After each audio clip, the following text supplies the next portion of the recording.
Bonjour à tous, il est 8h45, nous sommes en direct sur TV Finance et Boursorama. C'est le live TV Finance pendant 1 heure pour suivre l'actualité économique et des entreprises de ce vendredi 5 juillet. Au sommaire de l'émission des invités, nous recevrons Thibaut Fitoussi, fondateur de Thérapeute.com, le premier site en France qui référence plus de 2000 praticiens de médecine douce. Nous assisterons ensuite à l'ouverture de la Bourse de Paris aux côtés d'Antoine Quesada, trader, formateur et coach. Puis nous retrouverons Éric Galliègue, président de Valcan Expertise, pour un bilan hebdo sur les marchés.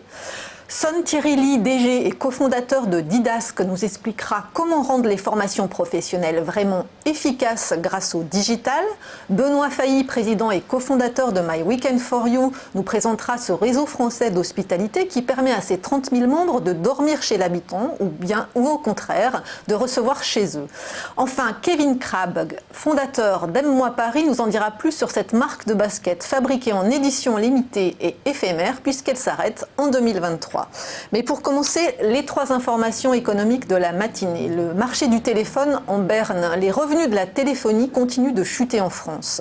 Au premier trimestre, ils ont encore reculé de 2,6%, totalisant 8,6 milliards d'euros, selon l'autorité de régulation des télécoms, l'ARCEP.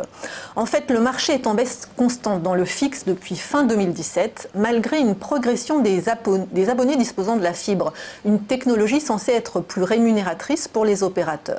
Seul donc le segment du mobile poursuit sa progression sans toutefois compenser la perte de vitesse du fixe.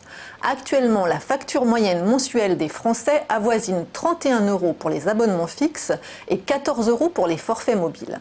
Curieusement, l'usage des SMS baisse également de 6,2% au premier trimestre, avec en moyenne 188 SMS envoyés par mois et par abonné. Du côté de la finance maintenant, Osram en Allemagne, convoité par des fonds, les fonds d'investissement américains Bain Capital et Carlyle, ont mis hier sur la table 3,4 milliards d'euros pour acquérir la société allemande d'éclairage Osram, ex-filiale de Siemens.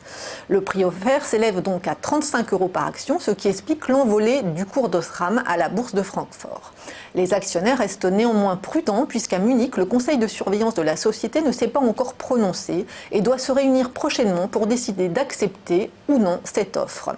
Cette opération de taille, si elle se réalise, confirme le retour des fonds d'investissement sur les blue chips. Le montant de la transaction, 3,8 milliards en dollars, viendrait lui s'ajouter aux 51,6 milliards de dollars de rachat d'entreprises européennes déjà réalisés cette année par des investisseurs financiers selon les données de Bloomberg. Enfin, en France maintenant, l'AMF sanctionne Invest Securities. L'autorité des marchés financiers, l'AMF, a infligé hier une amende de 90 000 € à ce prestataire de services d'investissement. Dans le détail, Invest Securities est accusé par le gendarme boursier d'avoir commercialisé en France et sans autorisation préalable les actions d'un fonds britannique spécialisé dans les viagers. Dans la foulée, 2 sociétés de gestion, Portal Conseil et Exec Finance, qui ont conseillé ces produits à leurs clients, écopent eux aussi d'amende de respectivement 50 000 et 60 000 €. L'AMF a estimé que non seulement la commercialisation de ces produits n'était pas autorisée en France, mais qu'en plus ils n'étaient pas adaptés au profil des clients des sociétés de gestion épinglées. À cela s'ajoute enfin la diffusion d'une information inexacte, trompeuse pour les investisseurs.